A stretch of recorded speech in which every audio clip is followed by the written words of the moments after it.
¿Qué tal? Buenas noches a todos. Sean ustedes bienvenidos a nuestras conferencias del Programa de Profesionales de la Salud de USANA México. Y en esta ocasión tenemos el gusto de contar con el doctor Marco Vinicio Cházaro, con el tema suplementación durante el embarazo y lactancia. Gracias, doctor, por aceptar nuestra invitación a participar en el Programa de Profesionales de la Salud.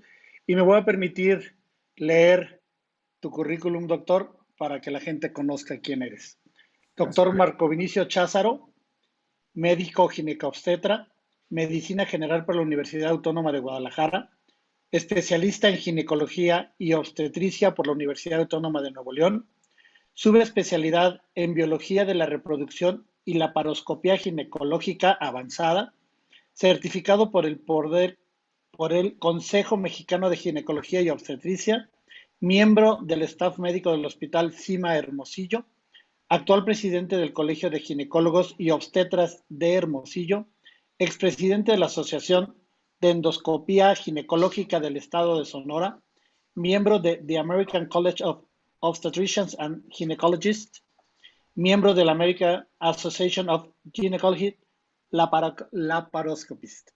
Espero haber leído la última bien. ¿Vale? Estos trabalenguas de los doctores son complicados. Pero gracias, doctor, por aceptar la invitación. Bienvenido y bienvenidos todos los profesionales de la salud que nos acompañan el día de hoy. Y te dejo el micrófono y la pantalla. Muchas gracias, doctor. Muy bien, gracias, Javier. Muchas gracias por la invitación. Gracias también por la confianza y por permitirme compartir con esto con ustedes. Espero se está compartiendo ya la pantalla, Javier. Sí, ya se comparte. Ya, muy bien. Voy a dar esta plática y de hecho la plática esta realmente va con apoyo sobre todo de medicina basada en evidencias, ¿no? Como médicos y que nos apoyamos en la ciencia, pues tenemos que apoyarnos precisamente en la evidencia para poder definir, para poder hacer recomendaciones. No podemos hacer recomendaciones, no podemos hablar con ciencia cierta si no tenemos esa evidencia. Entonces va a ser un poquito, pues bastante hablando de estudios, ¿no? O para las cuestiones de suplementación.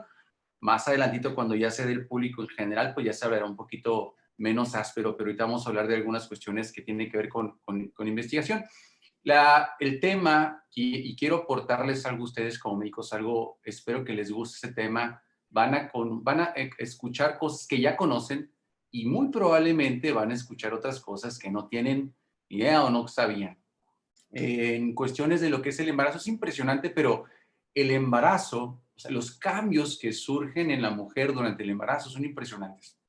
Me da mucha curiosidad escuchar cuando dicen, ya me alivié, o es que estaba enferma, ¿no? Bueno, eso hablan más con la menstruación, pero ya me alivié cuando hablan del embarazo y hablan como si estuvieran realmente enfermas. Y realmente el embarazo es un estado natural y totalmente fisiológico, es decir, una mujer va a hacer durante el embarazo todo lo que ya estaba haciendo anteriormente. Claro que va a tener cuidados en exposición en cosas que no haría obviamente no estando embarazada. No cualquiera va a tomar cualquier medicamento, ni cualquiera se va a exponer a radiaciones, y no cualquiera va a montar a caballo. Es decir, vamos a hacer obviamente actividades que normalmente haríamos, como ir al gimnasio, correr, tener intimidad sexual y demás. Sin embargo, hay casos especiales en los cuales sí se debe de tener cierto cuidado. ¿A qué voy con esto? Precisamente a que el cambio en la mujer como tal, el embarazo es fisiológico, pero sin embargo aumentan un gran número de requerimientos de vitaminas y minerales y complementos y en la alimentación. Imagínense, si la mujer generalmente en promedio tiene 3 litros de sangre, o sea, entre parte eritrocitaria, la parte celular, se encuentra un 40, casi un 50%, un 40% y otro 60% es plasma, ese líquido. Estos 3 litros aumentan hasta 5 litros. El volumen plasmático aumenta alrededor de un 60% y el volumen eritrocitario alrededor de un 40%. Es decir, de 3 litros aumenta a 5. ¿Por qué? Por 2 razones muy importantes. La mujer se prepara porque está llevando, obviamente, mayor volumen tenga, va a tener un mayor flujo uterino. Eso es para bebé. Y lo otro es que también se prepara para la hemorragia. Una mujer en un parto o una cesárea, se espera que tenga un sangrado y a veces el sangrado puede sobrepasar lo ideal, pero el cuerpo de mamá está bien preparado y eso en cuestiones precisamente cambios de lo que es el hierro. Pero no más hablamos de hierro. ¿Qué tan importante también es todo lo que le llega a bebé? Desde grasas sanas, cuestiones de ácido fólico y la importancia, y es lo que vamos a platicar. La suplementación convencional. En el IMSS, así de por regla, hierro y ácido fólico. Así hierro a todas, sin discriminar, sin saber cuál, sin saber si tiene buena ingesta o no. Tal vez algunos también, no echando mal a lo que es el IMSS, pero frecuentemente se hace precisamente como una receta de cocina. Se les da todo lo mismo y la verdad es que hay que individualizar. Voy a hablar un poquito del ácido fólico, la importancia del ácido fólico precisamente, que ya conocen bien, cuestiones de hierro y el calcio, en cantidades de cómo se debe tomar ácido fólico, cuáles son las recomendaciones para tomar mayores cantidades de ácido fólico, en cuestiones de lo que es el hierro, cuál es la forma adecuada de dar hierro y a qué pacientes precisamente darles hierro también, porque también se debe individualizar y qué beneficios puede haber en las pacientes que damos calcio. Ahora, sin embargo, hay información también interesante sobre suplementación, por ejemplo, con colina, la suplementación con yodo y sobre todo un tema que a mí me encanta, el omega 3, y aquí donde en el embarazo toma una relevancia mayor todavía. Vamos a iniciar un poquito con lo que es el hierro. El hierro, las recomendaciones diarias en una mujer sana son sin ningún problema, es de 18 miligramos por día. Sin embargo, la mujer embarazada, la cantidad de hierro elemental aumenta hasta 27 miligramos. Esto en forma universal, obviamente que pacientes de mayor índice de masa, mayor tamaño o más pequeñas pueden requerir más o menos de estas cantidades, pero es la recomendación general. La anemia es una condición frecuente durante el embarazo, particularmente en mujeres de bajo estado socioeconómico. Es decir, no va a ser lo mismo. Acá en Sonora se ve menos frecuente porque hay gran número de pacientes en las cuales hay una gran ingesta de carne aquí, sabemos aquí los sonorenses. Y también dependerá, pero sobre todo en cuestiones del estatus socioeconómico bajo. De ahí de los riesgos que pueda haber precisamente problemas de anemia. Tradicionalmente la anemia se previene con la suplementación diaria a través del embarazo, pero la adherencia a este régimen se asocia a efectos secundarios, sobre todo gastrointestinales. Es muy común que van a notar las pacientes embarazadas que toman hierro de forma rutinaria, estreñimiento, reflujo, y van a suspender el hierro porque simplemente les va mal. Y a veces la estamos dando hierro a la mujer cuando a veces a lo mejor ni requiere que le demos hierro. La anemia sí es importante tener seguridad sobre la suplementación porque la anemia, sobre todo si es una anemia no leve, sino ya moderada o severa, está asociada a parto antes de tiempo, está asociada a problemas de aborto, pérdidas en los primeros meses de embarazo también, está asociado también que un bebé pueda tener un peso menor al nacer, además de que puede estar... Oh, permítame un segundito, se salió...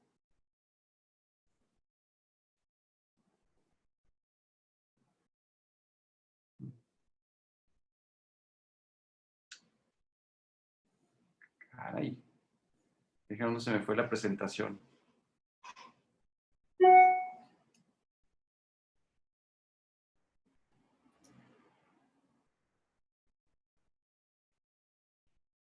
Un momentito, una disculpa, se me fue la presentación y no sé... Ahí está. Se fue la presentación. Y bajo peso al nacer, así como también está asociado con muerte fetal.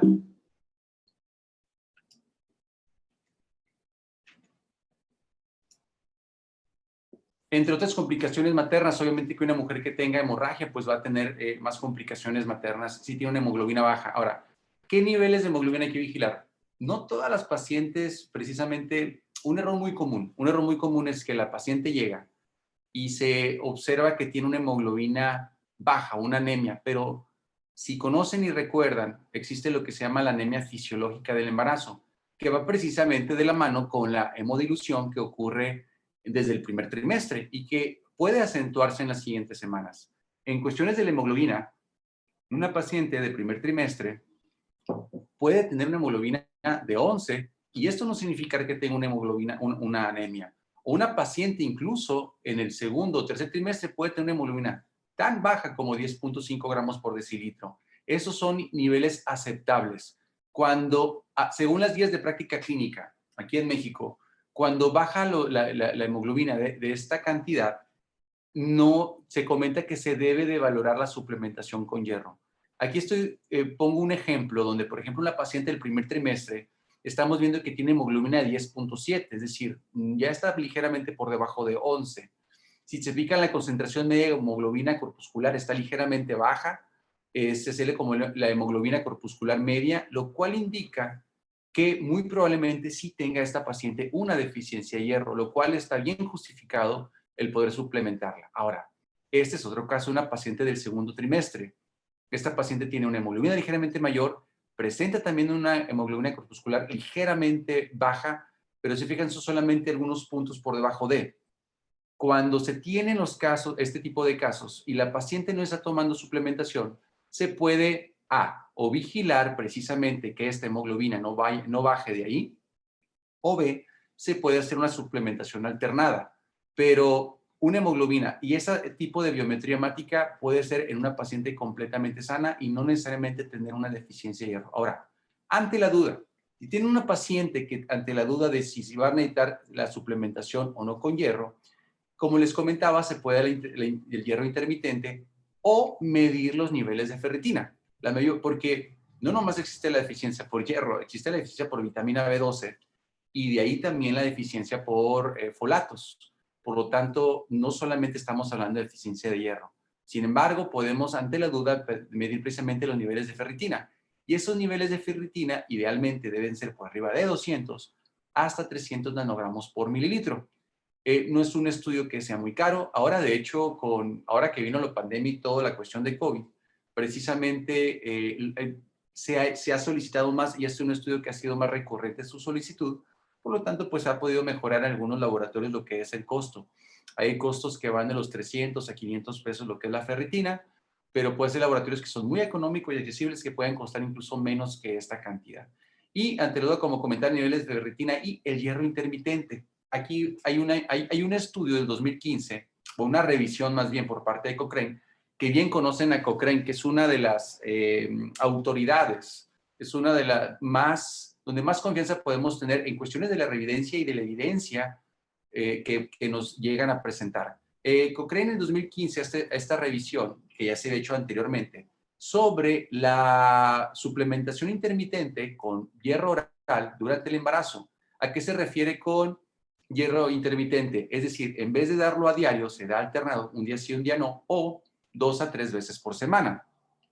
Este estudio en más de 15 países con un total de casi 5,500 pacientes, cuando se daba el hierro intermitente, a diferencia cuando se daba el hierro en forma continua, persistente, no había diferencias ni en el bajo peso al nacer, no había diferencia en parto pretérmino, no había diferencia en muerte fetal y neonatal y tampoco había diferencia en anemia materna. Es decir, las pacientes no tenían anemia si se les daba el hierro en forma intermitente y no en forma diaria.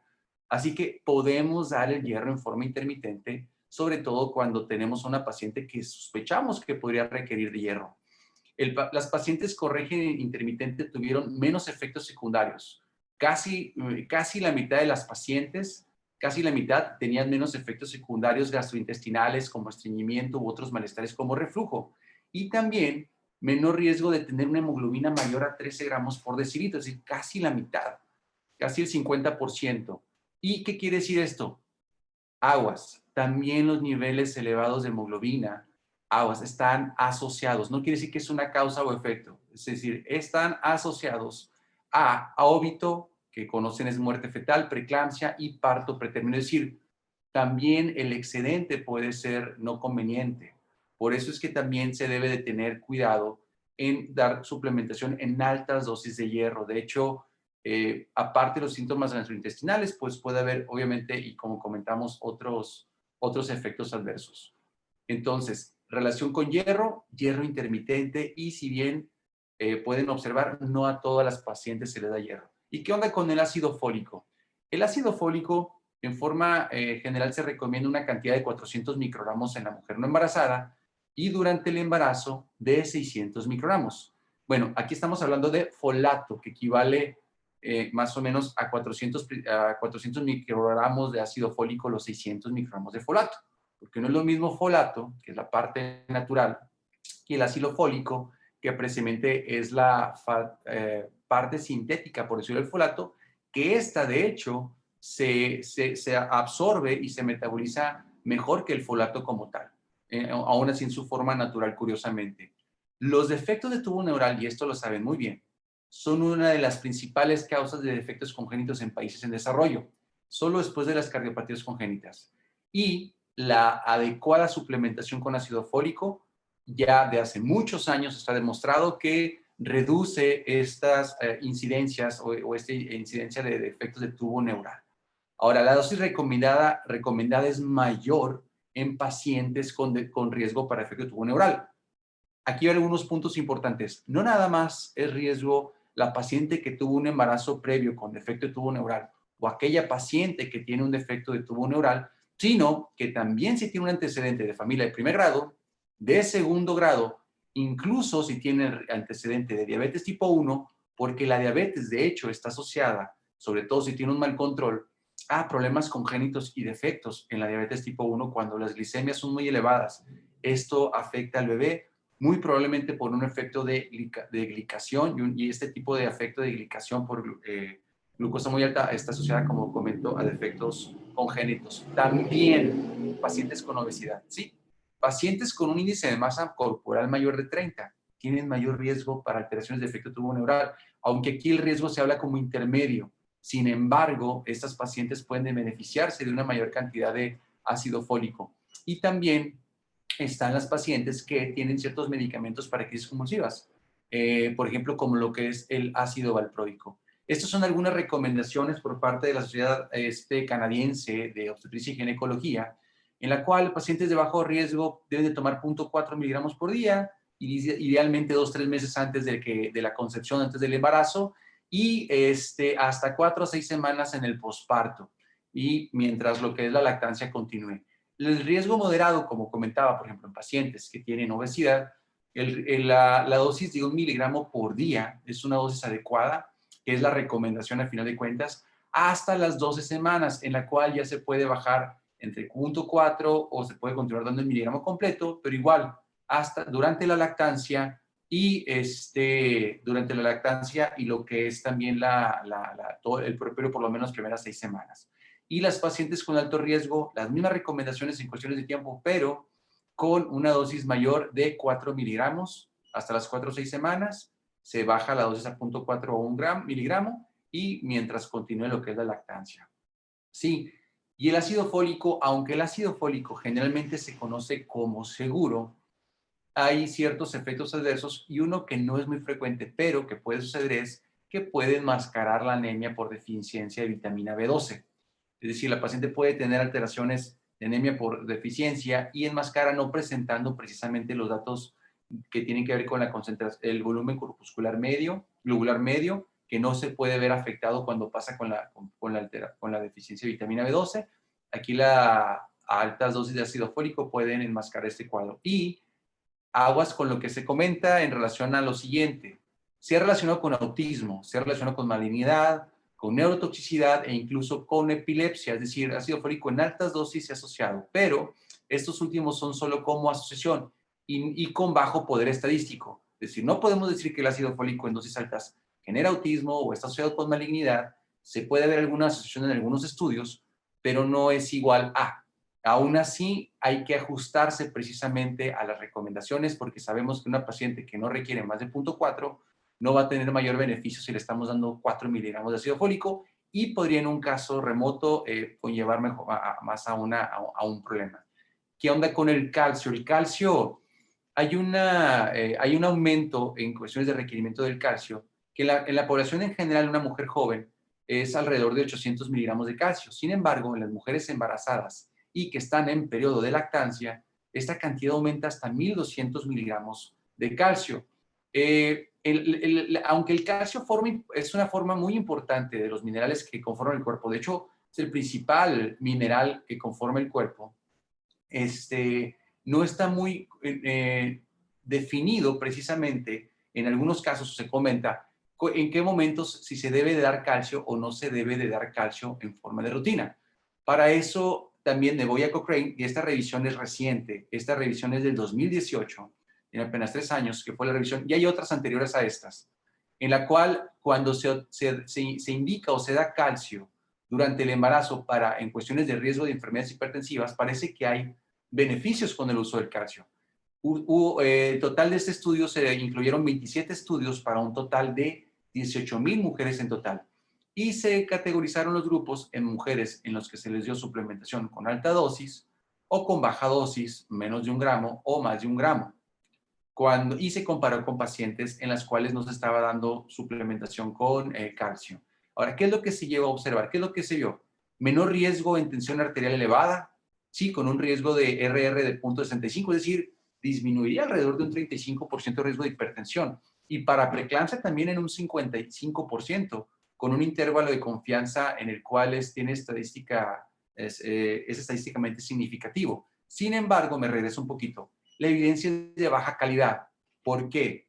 Por cómo se diseñaron los estudios, así como también por el número de pacientes que hablamos de 27 estudios en el total de las revisiones, pero específicamente en estos grupos de estudio no era grande el número de pacientes que se estudió, por lo tanto la evidencia también es de baja calidad. Pero mujeres con dieta baja en calcio, el riesgo de preeclampsia está evidentemente disminuido. Es decir, aquellas mujeres que ingieren bajas cantidades de calcio pueden beneficiarse de lo que es para beneficiarse sobre los riesgos de lo que fue preeclampsia.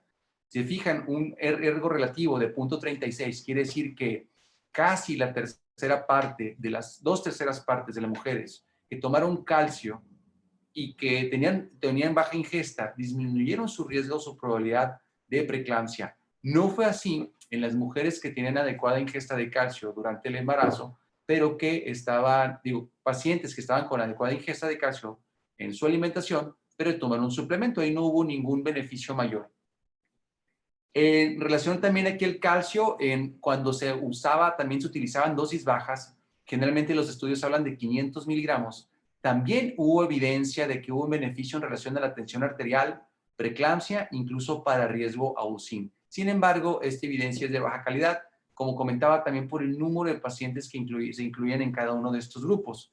Sin embargo, si se fijan, hay una tendencia a una mejora en los riesgos de hipertensión en casi todos los parámetros. Y el calcio en relación a otras alteraciones o para otros factores de riesgo que tenga que ver con el embarazo, además de hipertensión, también hay una revisión de Cochrane, también del 2015, esa del 2015, en el cual incluía hasta 17,842 mujeres. Pero aquí, cuando se suplementaban con calcio, no se vio una diferencia en parto antes de tiempo, antes de las 37 semanas, parto pretérmino antes de las 34 semanas, ni tampoco de bajo peso al nacer. Es decir, la suplementación con calcio parece beneficiar los riesgos de preeclampsia o hipertensión, sin embargo, no se ve este mismo efecto para otros factores de riesgo. Un dato importante a considerar cuando se toma calcio, se tiene que tomar el calcio cuando se llega a ingerir en dosis separadas. El calcio no se pueden absorber más de 400 o 500 miligramos de calcio al momento de tomarlo. También hay que cuidar que no se tome con otros minerales porque altera su absorción. Entonces, el calcio idealmente se debe de tomar por lo menos 2 horas, separado de otros complementos. Se debe tomar en forma separada por esas alteraciones en la absorción. En relación al yodo, estábamos hablando precisamente que el yodo como tal no está dentro de los requerimientos o dentro de las recomendaciones que generalmente se dan. Sin embargo, los requerimientos de yodo están aumentados en el embarazo. De 150 microgramos aumenta hasta 220, incluso en la lactancia aumenta hasta un 260 a 280 los requerimientos o las recomendaciones para el uso de yodo. Ahora, el yodo, la baja ingesta de yodo está relacionada con defectos o con alteraciones en la hormona tiroidea. Y bien saben que si hay alteraciones en la hormona tiroidea, puede haber alteraciones a nivel sistema nervioso central del niño. Recuerden lo que es el cretinismo y otras alteraciones que tienen que ver con retardo, problemas cognitivos. En el 2014, la Academia Americana de Pediatría recomienda que la embarazada debe tomar un suplemento con por lo menos 150 microgramos de yodo. Esta recomendación la Academia Americana de Pediatría la realiza precisamente con evidencia que habla o sugiere que hay aumento del riesgo de retraso psicomotriz en niños, en mujeres que tuvieron deficiencia de yodo, la madre, durante el embarazo. Por eso esta recomendación se ha descrito en estudios observacionales, además también que hay unos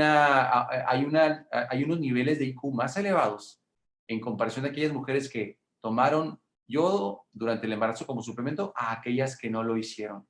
La recomendación es precisamente que se busque un suplemento que contenga yodo también, porque si bien es cierto, el yodo en la dieta se mantiene, que se da en la sal de mesa, muchas veces no, la dieta no lleva a diario, porque debe tomarse sodio diario, el yodo a diario, perdón, no complementa las cantidades porque los embutidos o las sales que se utilizan generalmente en los alimentos procesados no es sal yodada. Además de que hoy hay diferentes tipos de sales también, como la sal del Himalaya, que esa tampoco viene yodada. Por lo tanto, es importante que se pueda tomar además el suplemento de yodo. Y las cantidades de yodo que son ya demasiado grandes o que pueden poner en riesgo, estamos hablando de cantidades arriba de 2.000 microgramos, es decir, muy, muy por encima de lo que podríamos tomar con un suplemento. Colina, en relación a la colina, que es una amina, que algunos le llaman como parte de del complejo B, tiene mucho que ver precisamente con la formación de neurotransmisores. Y la colina está asociada también a beneficios también para el bebé. La colina ocupa un rol muy importante para el neurodesarrollo. Hay grandes partes de colina que pasan de la mamá al bebé durante el embarazo y la lactancia, y también aparentemente tiene que ver con disminución en los riesgos de lo que es defecto de tubo neural. En estudios se ha observado que hay un rendimiento cognitivo mayor en hijos de madres que se suplementaron con colina durante el embarazo a dosis de 400 miligramos por día. Y en el 2017, la Asociación Médica de Estados Unidos, ellos, disculpen, la recomiendan que se suplemente también con colina los prenatales. Hoy en día son pocos los que contienen colina, son muy pocos. Y aquellos que contienen puede que contengan una cantidad entre 50 o 100 microgramos, lo cual es bastante bien. Ahora, hay un dato muy curioso. Yo siempre que veo a alguien que compran los huevos, compran huevos, la pura clara, o las recetas donde generalmente usan la pura clara y quitan la yema, y digo, ¿por qué hacen eso? En la yema está toda la cantidad de nutrientes, incluyendo lo que es la colina. El huevo es una de las principales fuentes naturales de colina, y después de ahí también está lo que es el hígado de ternera y de res, pero el huevo es una de las excelentes. De hecho, un solo huevo contiene alrededor de 150 microgramos de colina. Es decir, es bueno comer huevo, y aquí hay una razón más para comer huevo precisamente. Entonces, si ingieres 2 huevos al día, estás ingiriendo por lo menos 300 microgramos de colina, miligramos, perdón, de colina. Así es que, disculpen en mi francés, pero pues a morderse un huevo. Hay que dar colina y suplementar con colina, y pues comer colina. Y algo que les comentaba también cuando iniciaba la plática, el omega 3. Me encanta a mí el tema precisamente del omega 3. El omega 3, hay unas grandes evidencias, y aquí se los voy a mostrar porque hay grandes beneficios, y bien saben algunos de ustedes, no solamente en cuestiones del embarazo, pero sin embargo, tiene grandes beneficios también en otros padecimientos. Los omega 3 de origen animal, principalmente el EPA y el DHA, tienen varias aplicaciones o varios beneficios. En general ayudan a la salud ambos, pero el DHA tiene un poco más de beneficios a nivel de lo que es el ojo, de la retina, a nivel de la retina en el ojo, salud cerebral, ya que es una grasa estructural del cerebro que es vital, tiene que ver con el desarrollo fetal, así como infantil, y así como también lo que es la memoria. Por lo tanto, es muy bueno dar omega 3, y sobre todo que esté basado en cantidades adecuadas de DHA, idealmente que sea por lo menos un 1 a 1 en cantidades de DHA y EPA. Ahora, ¿qué otros beneficios potenciales, además del desarrollo neurológico visual, puede tener la suplementación con omega 3? Puede disminuir el riesgo de parto pretérmino, que es una de las principales complicaciones del embarazo. Uno de los, digamos, cocos que tenemos o preocupaciones que tenemos los obstetras, precisamente es un bebé prematuro. Y aquí se disminuye el riesgo de parto antes de tiempo, antes de las 37 y sobre todo antes de las 34 semanas. Preeclampsia, también junto con la hemorragia obstétrica, forman las principales causas de muerte. Pues qué mejor que poder disminuir ese riesgo que, por ejemplo, suplementando con omega 3. Hay un estudio también de Cochrane, este es del 2018 también, donde hay una revisión donde ven beneficios de la suplementación con omega 3 durante el embarazo, ¿sí? Que como comento es reciente, es del 2018. Hubo un gran número de estudios, 70 estudios randomizados y controlados en casi 20,000 pacientes en los cuales se pudo definir los beneficios que existen sobre el uso de omega 3. Por ejemplo, parto pretérmino antes de las 37 semanas. Hubo una reducción del 11%, es decir, el riesgo relativo fue de 0.89, con un intervalo de confianza estadísticamente significativo, en el cual hubo una evidencia de disminución de este riesgo. Un 11%, nada despreciable, pero además de que era una evidencia de alta calidad, ¿sí?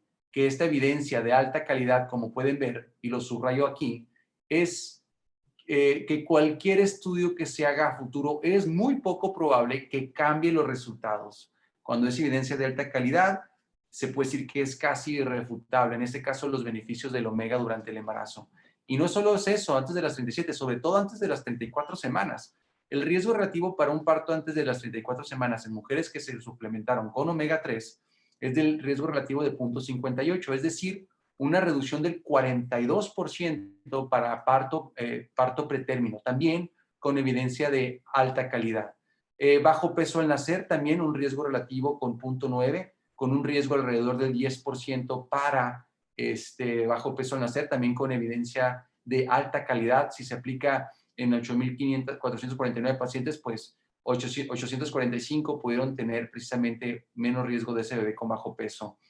Posible, y lo digo, posible reducción en preeclampsia con la suplementación con omega, con una tendencia a hacerlo, el riesgo relativo de 0.84. Sin embargo, el intervalo de confianza es de 0.69 a 1.01, lo cual no lo hace estadísticamente significativo, pero si se fijan, hay una tendencia, también una disminución de la preeclampsia.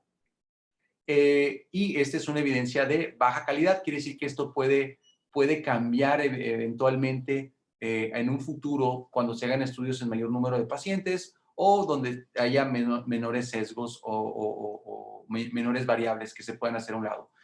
Posible reducción en muerte prenatal, también en ingreso a UCI, también con tendencia a, pero no estadísticamente significativo, con evidencia de moderada calidad. No hay suficiente evidencia para hablar de depresión materna postnatal, aunque sin embargo se habla mucho que el omega está asociado a. Los resultados son muy variables, pero independientemente de eso sí es conveniente la suplementación y sí es conveniente hacerlo también, no nomás en el embarazo, sino muy importante en la lactancia, con evidencia de baja calidad. ¿Qué comentan al momento de las conclusiones después de que se realiza esta revisión de Cochrane? Basados en esta evidencia, se sugiere que la mujer embarazada con un bebé único tome entre 500 a 1,000 miligramos de omega 3 todos los días hasta las 12 semanas de embarazo, digo, desde las 12 semanas de embarazo, pero si es posible desde antes por los efectos antiinflamatorios que conocemos que se tienen. Siempre va a haber beneficio de tomarlo desde antes incluso. Y es mejor si el suplemento contiene al menos 500 miligramos de DHA por día. Comentan que están alentando para que las guías de práctica clínica de los médicos, no nomás en Estados Unidos y Canadá, ojalá que aquí en México también, incluye suplementar la dieta o también los suplementos con omega 3. Y no estoy hablando de dosis bajas, estamos hablando de unas cantidades mucho mayores. Entonces, ya hablé precisamente sobre aquellos principales suplementos. No me quise prolongar mucho también precisamente esta información, pero puede haber beneficios también sobre el uso de vitamina A. La vitamina A nada más hay que tener cuidado de su forma en ácido retinoico. El ácido retinoico no debe de ser mayor a 2.500 unidades internacionales por día, pero la parte que es de beta-caroteno, la vitamina A en forma de beta-caroteno, es completamente segura en el embarazo. Así es que se puede suplementar con alta dosis de beta-caroteno, no hay problema. Sin embargo, a veces es bueno dar cierta cantidad de ácido retinoico porque el beta-caroteno se tiene que metabolizar en el hígado para transformarse en su forma activa, y en aquellas pacientes que tienen alteraciones a nivel hepático puede tener una alteración en esta conversión. Por eso muchas veces en los suplementos también se da ciertas cantidades de ácido retinoico para en caso de que se presente este tipo de situaciones. Y otra también, la vitamina D. La vitamina D está asociado también disminución de riesgo de parto antes de tiempo, así como también de preeclampsia. Sin embargo, también aquí la evidencia parece un poquito confusa, pero sí hay estudios individuales que demuestran que tanto la suplementación con calcio también, como sobre todo la vitamina D en forma individual, y ahora lo hemos aprendido ahora mucho con el COVID, ¿no? Lo que es la cuestión de vitamina D, la importancia que tiene, y no quedarnos con la dosis de 400 o 600 unidades. Hay beneficios de tomar mayores cantidades de vitamina D.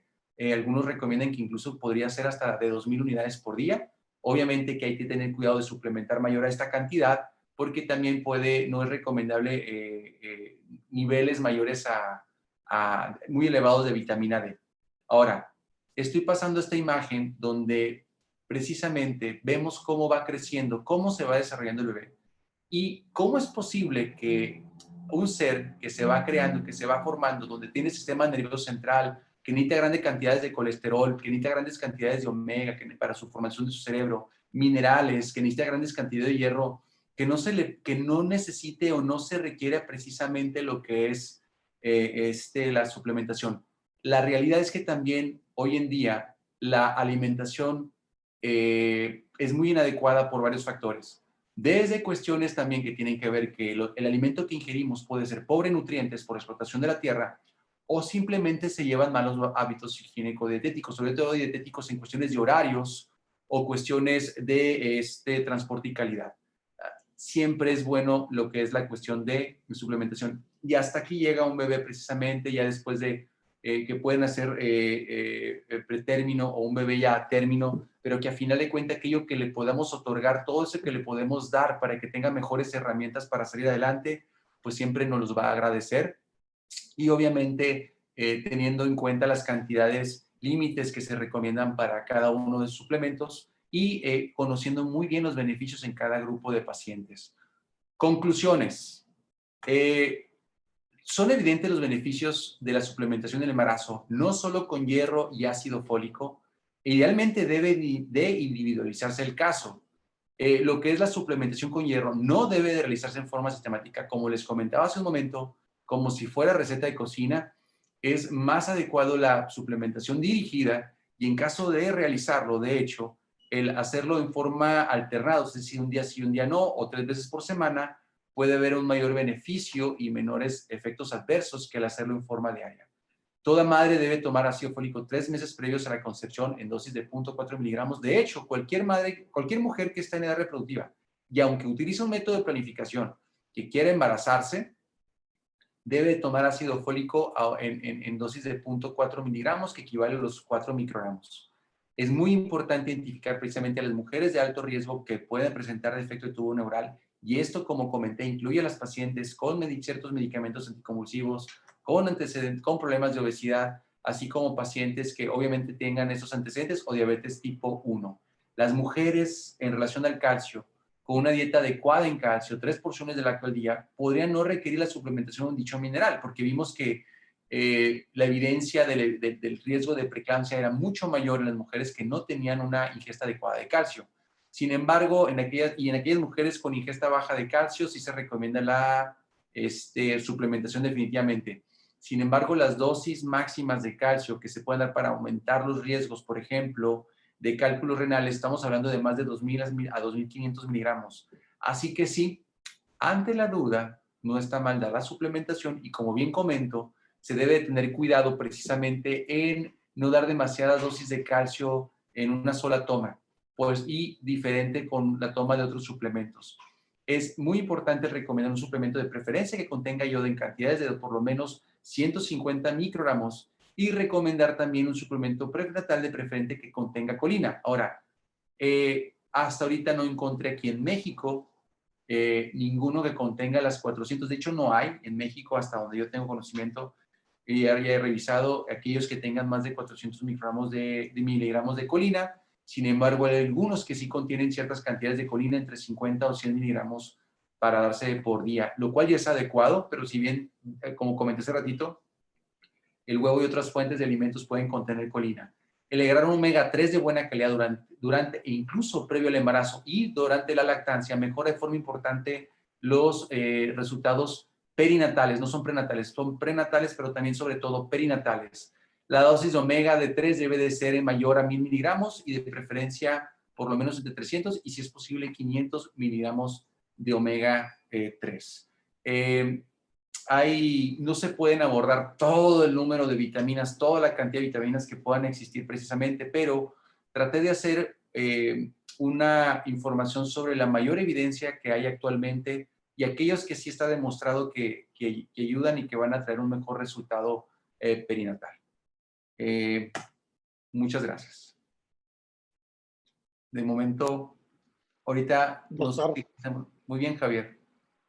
Muchas gracias, doctor, por esta plática tan interesante, con gran contenido, que estoy seguro que los profesionales de la salud que nos acompañan el día de hoy tendrán sus dudas, tendrán preguntas, pero sobre todo habrán esclarecido algunas de ellas. Como siempre, nosotros dejamos un correo aquí, vamos a poner el correo, en el cual estaremos recibiendo todas las preguntas, dudas que tengan de la plática que dio el doctor el día de hoy, y él mismo nos ayudará a contestar todas ellas. Si tienen dudas, por favor, envíenos un correo a usanaincentivos@usanainc.com y en conjunto con el doctor les daremos respuesta a todas y cada una de ellas. No me queda más que darles las gracias y reiterarles el compromiso de Usana México con todos los profesionales de la salud para hacerles llegar información valiosa para su práctica de todos los días. Muchas gracias, doctor, por haber aceptado la invitación a ser parte de la gira de profesionales de la salud, misma que continuará el próximo mes y que por lo pronto el día de hoy llegó a su fin. Muchas gracias, doctor. Gracias, profesionales de la salud, por conectarse con nosotros y estaremos en contacto con todos ustedes. Buenas noches y muchas gracias. Sí. Buenas noches, Javier. Muchas gracias. Gracias por la invitación. Hasta luego. Hasta luego.